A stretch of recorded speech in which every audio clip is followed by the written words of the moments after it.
Assalamualaikum warahmatullahi wabarakatuh. Selamat siang, salam sejahtera untuk kita semua. Pada yang terhormat Pak Mirza Adi Setiawara, kemudian Pak Moderator, Bapak Ibu narasumber, serta seluruh peserta webinar hari ini dari PNM, kami akan coba menjelaskan tentang masalah infrastruktur di UMKM. Mungkin next. Ya, jadi sebelum saya coba bahas tentang permasalahan infrastruktur UMKM, saya perlu memperkenalkan lebih dulu nih Pak Kresno tentang PNM, karena core bisnis apa mungkin ada beberapa yang belum mengenal. Jadi PNM BUMN yang memang 100% dimiliki oleh pemerintah. PNM adalah perusahaan pemberdayaan UMK, Pak. Jadi kita bukan hanya perusahaan pembiayaan, tapi kita adalah perusahaan pemberdayaan. Karena PNM selain memberikan pembiayaan, juga memberikan pendampingan yang intens kepada seluruh nasabah kita. Nah, jadi fokus bisnis PNM memang ke economic development dan social development.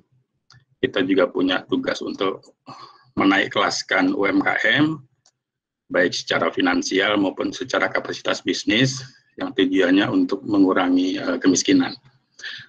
Nah, jadi mungkin perlu kami jelaskan bahwa core bisnis PNM ini masuk layer tambahan, boleh dibilang gitu ya.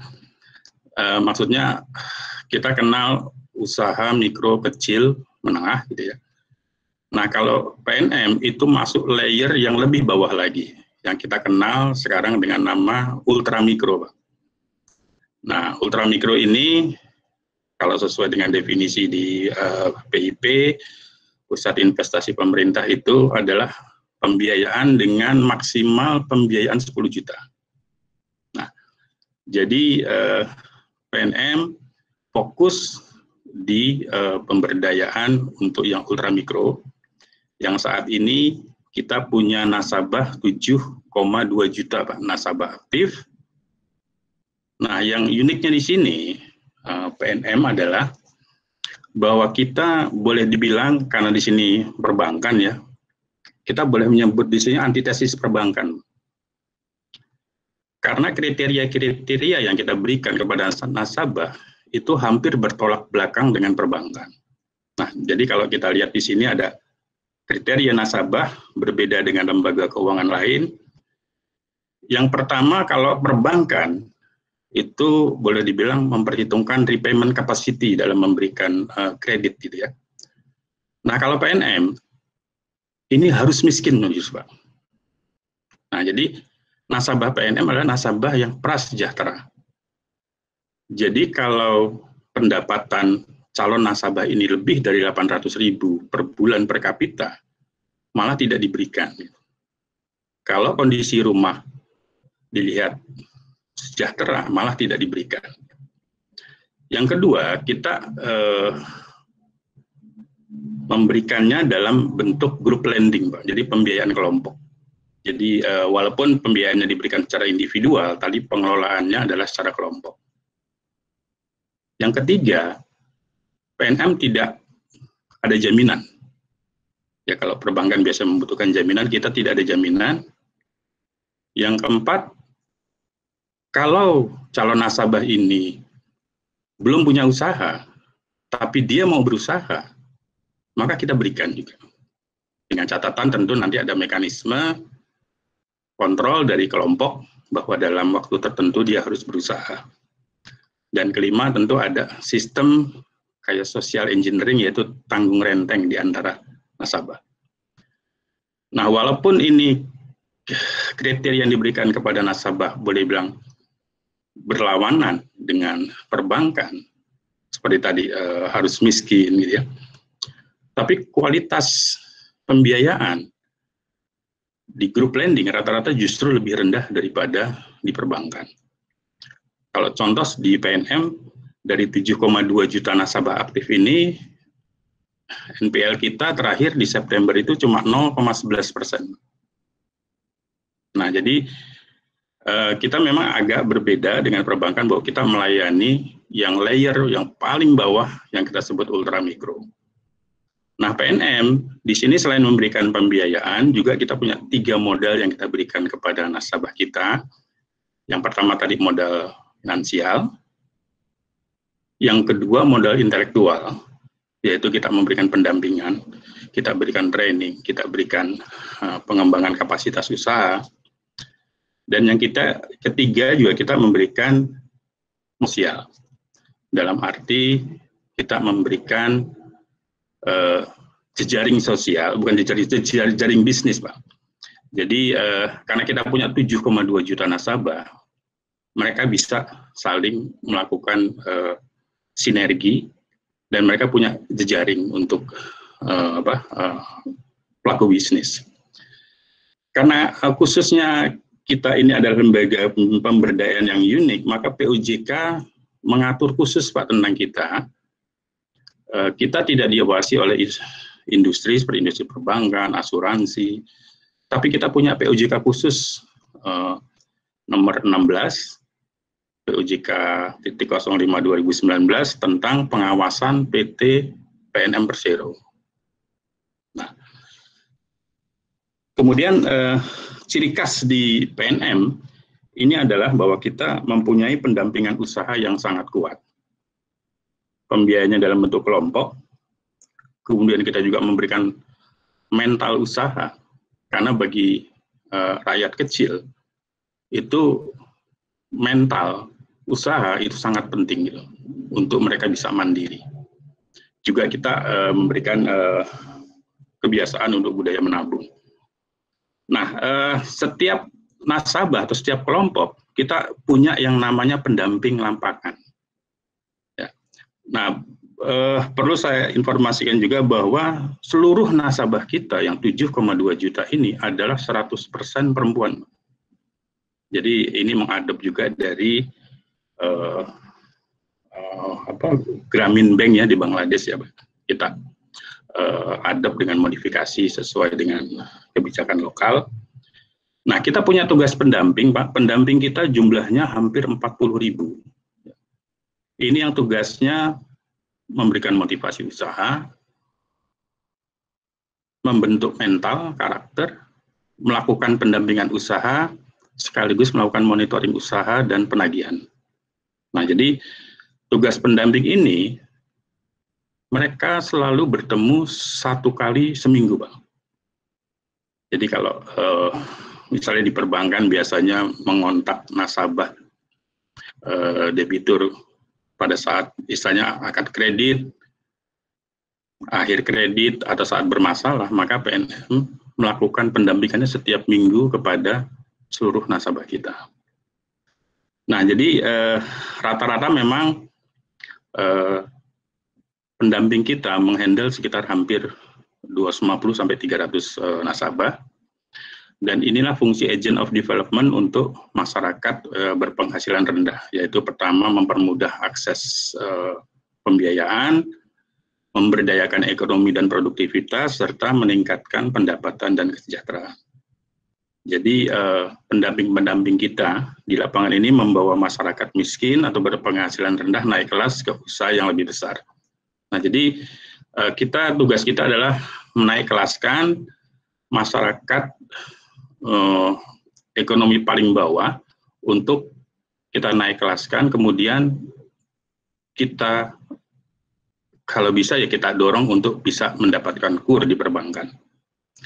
Nah, sebagai ilustrasi pertumbuhan nasabah kita, bisnis PNM Mekar ini itu dimulai di akhir 2015, dari mulai 0, kemudian di 2016 sekitar 400.000, di 2017 naik 5 kali lipat menjadi 2 juta nasabah, di 2018 menjadi 4 juta nasabah, di 2019 menjadi 6 juta nasabah, dan di 2020 pada saat pandemi, di mana kita sempat memang terdampak di April sampai dengan Juni, tapi mulai Juli sampai dengan Oktober kita mulai bangkit lagi, geliat ekonomi masyarakat paling bawah dengan sudah mencapai 7,2 juta dan kita prediksikan di akhir tahun bisa mencapai 7,5 juta nasabah. Nah, kegiatan ini memberikan dampak ekonomi dan sosial yang besar. Kita juga mampu menciptakan lapangan pekerjaan dengan 9 juta kurang lebih lapangan kerja, serta juga kita mendapatkan beberapa grant dari internasional, hibah dari BUMN maupun swasta. Nah, tentang struktur pendanaan di PNM ini yang cukup menarik, bahwa banyak lembaga pembiayaan maupun perbankan yang mengambil dana-dana dari desa, kemudian banyak disalurkan di pusat perkotaan. Nah, kalau PNM, ini justru sumber dananya kebanyakan dari pasar modal. Jadi kita dari pasar modal kita ambil dan kita distribusikan ke desa-desa. Nah, ini adalah agak karakteristik khas dari PNM. Next.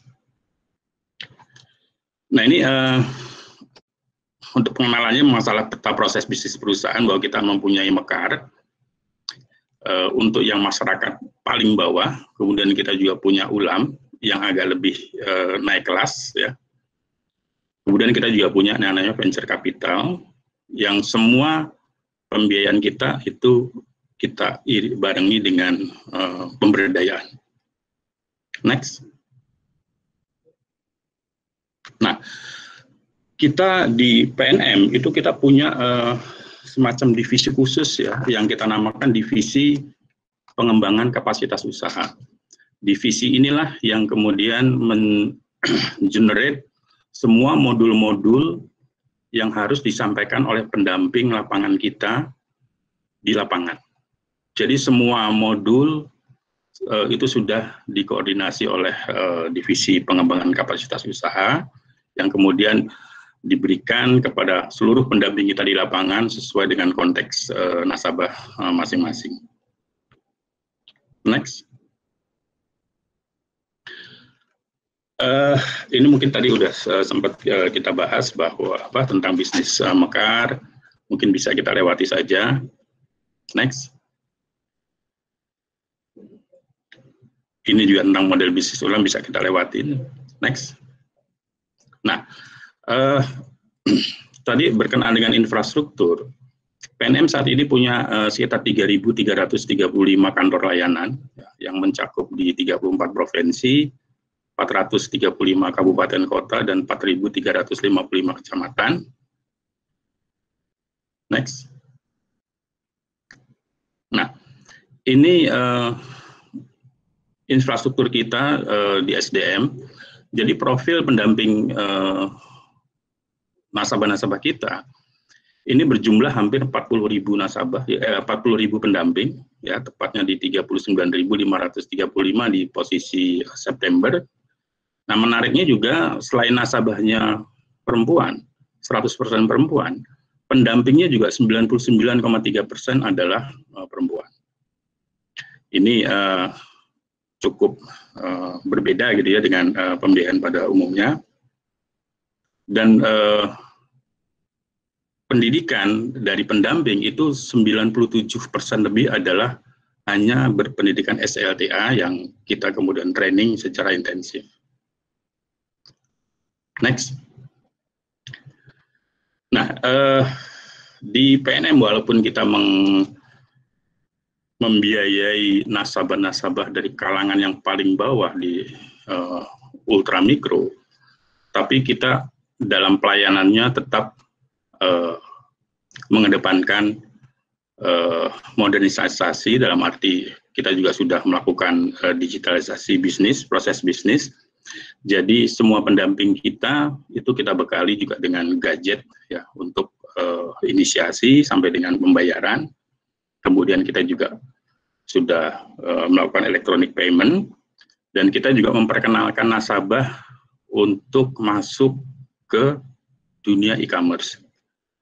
Karena nasabah-nasabah kita ini adalah dari kalangan yang paling bawah, maka pengenalan terhadap e-commerce tidak sesophisticated yang mungkin tadi dijelaskan oleh BRI, di mana nasabah-nasabahnya sudah mulai istilahnya cukup tahu tentang digitalisasi, maka kita melakukan ini step by step gitu, karena berkaitan juga dengan nasabah kita yang memang dari kalangan sangat bawah. Tujuannya tentu untuk produktivitas dan efisiensi. Nah, berkenaan dengan nasabah-nasabah kita, infrastruktur di nasabah kita juga supaya mereka bisa bergerak, supaya mereka bisa juga mobilisasi dengan baik, kita juga tadi membantu mereka untuk mulai melakukan bisnis dengan memperkenalkan digitalisasi. Tentu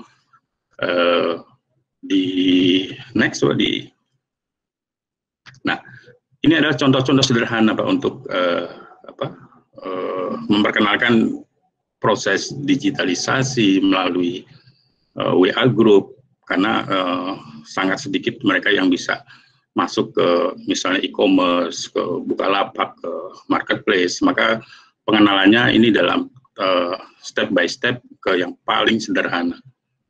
Nah, ini cukup efektif membantu mereka untuk bisa tumbuh bisnis, dan juga pendamping-pendamping kita dalam masa pandemi ini mengajarkan kepada nasabah kita untuk misalnya yang punya dampak bisnis yang besar, yang berdampak bisnis pandemi yang besar ini, untuk men-switch bisnis ke bisnis-bisnis yang memang banyak peminatnya di masa pandemi ini, dan ini cukup banyak membantu nasabah kita bisa survive di masa pandemi ini.